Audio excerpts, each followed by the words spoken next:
There's a moment that happens in the life of almost every man over 60 that nobody prepares him for, and nobody around him fully understands when it arrives. It is not dramatic.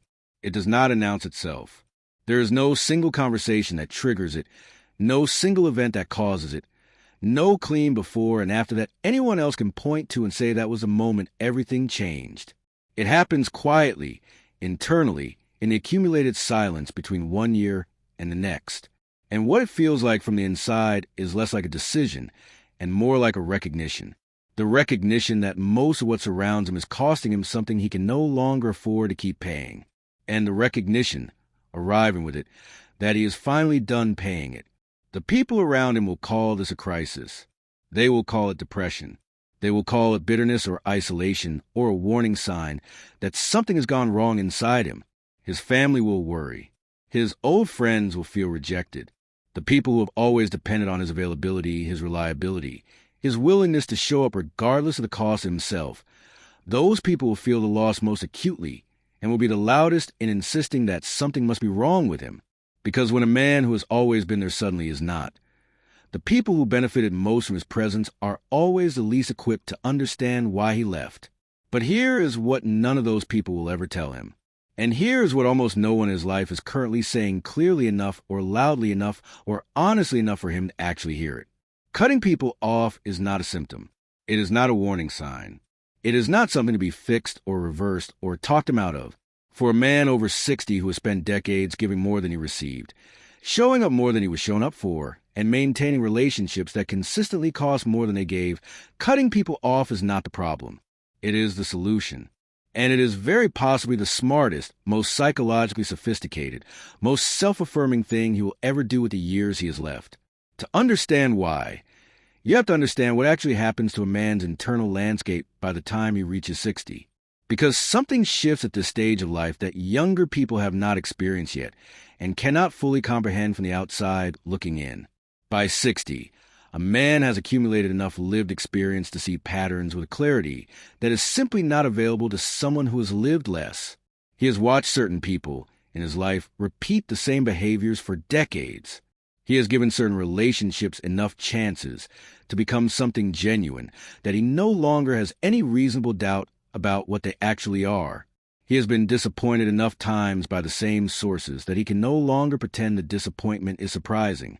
And he has been carrying the weight of all of it, quietly and without complaint, in the way that men of his generation were explicitly taught to do. That weight is real. It accumulates in ways that do not show on the outside but are felt on the inside with increasing intensity as the years pass.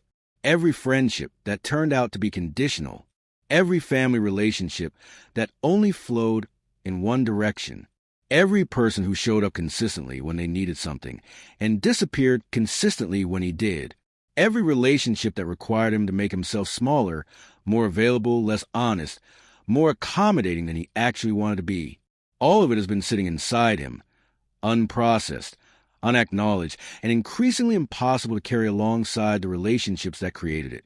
And cutting those relationships off is not cruelty. It is not abandonment. It is not a man losing his capacity for connection or his ability to love. It is a man finally putting down a weight he should have put down decades ago and taking the first full breath he has taken in years. The relief that comes with that breath is something he will spend the rest of his life protecting.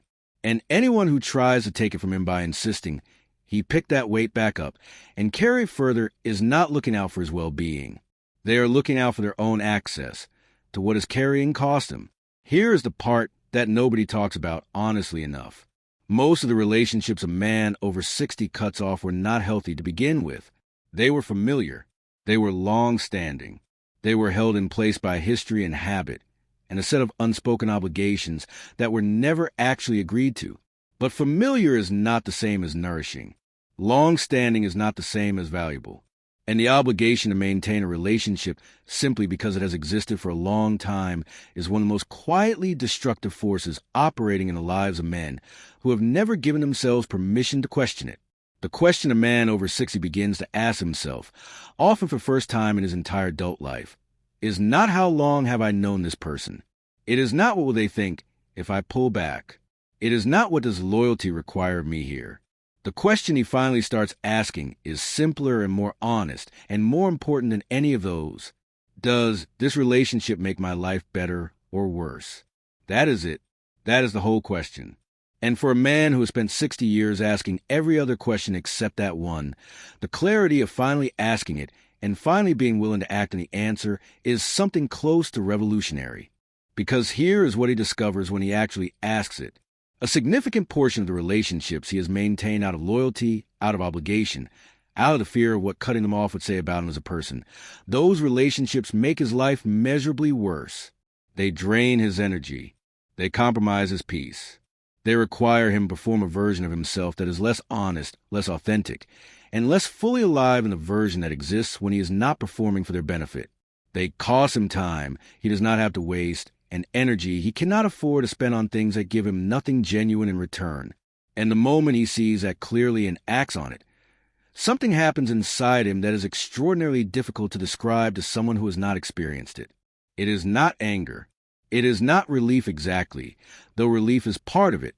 It is more like the feeling of a room that has been cluttered for decades suddenly being cleared, the sense of space where there was none before, the ability to hear his own thoughts without the constant background noise of other people's needs and expectations and disappointments filling every available silence. For many men over 60, this is the first time in their adult lives they have experienced that quality of internal quiet. And once they have experienced it, no relationship, no matter how long-standing or how emotionally weighted, is worth giving it up. This is where the psychological sophistication of the decision becomes most visible. Because cutting people off at 60 is not random. It is not indiscriminate. It is not a man throwing away everything that mattered him out of anger or pain or despair. It is a man applying 60 years of accumulated wisdom and pattern recognition to the question of how he wants to spend whatever time he has left. It is curation. It is the most intentional and most self-aware editing process a human being can undertake. And the relationships that survive it, the ones he chooses to keep and protect and invest in after the pruning is complete, are almost always the strongest and most genuine connections he has ever had. Because here is what the pruning reveals. Underneath the weight of all the relationships that were costing him, there were always a small number of connections that were genuinely nourishing, genuinely reciprocal, genuinely worth the energy they required. People who showed up not because they needed something, but because they actually wanted to be there. People whose presence added to his life rather than subtracting from it. People who knew him honestly and chose him anyway, and continued choosing him without requiring him to perform or diminish or accommodate himself out of shape to earn their continued presence. Those relationships were always there, but they were buried under the volume and the weight of everything else. And the act of cutting away what was draining him is also the act of finally being able to see and feel and invest in what was always genuinely worth having.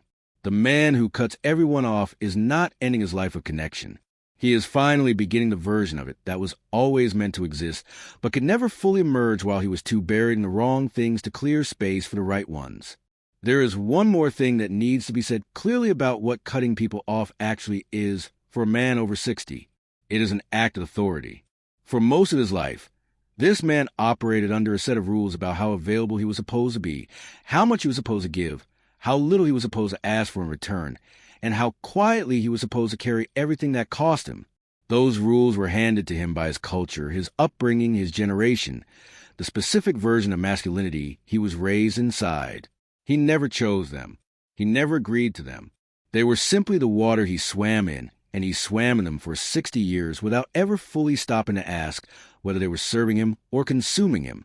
Cutting people off is the moment he stops swimming in water that was never his and starts choosing, for the first time with full intention and full self-respect, exactly how he wants to inhabit the years he has left. It is the exercise of a personal authority over his own life that he was never allowed to exercise before. And the psychological freedom that comes with that authority, the freedom to choose who gets access to him, who gets his energy, who gets the genuine version of himself rather than the performed version, that freedom is not something he is willing to negotiate away for anyone. The world will call it isolation. His family will call it withdrawal.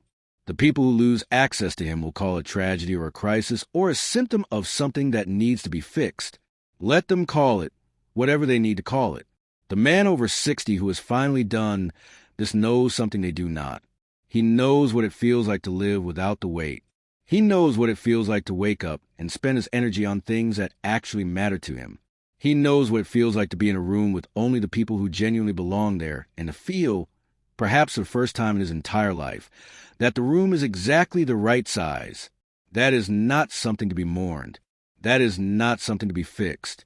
That is a man who finally, after 60 years of giving the best of himself to people and situations that were never fully worthy of it, decided that the rest of his life belongs entirely and unapologetically to him. And that decision, quiet and deliberate and completely without apology, is the smartest thing he will ever do.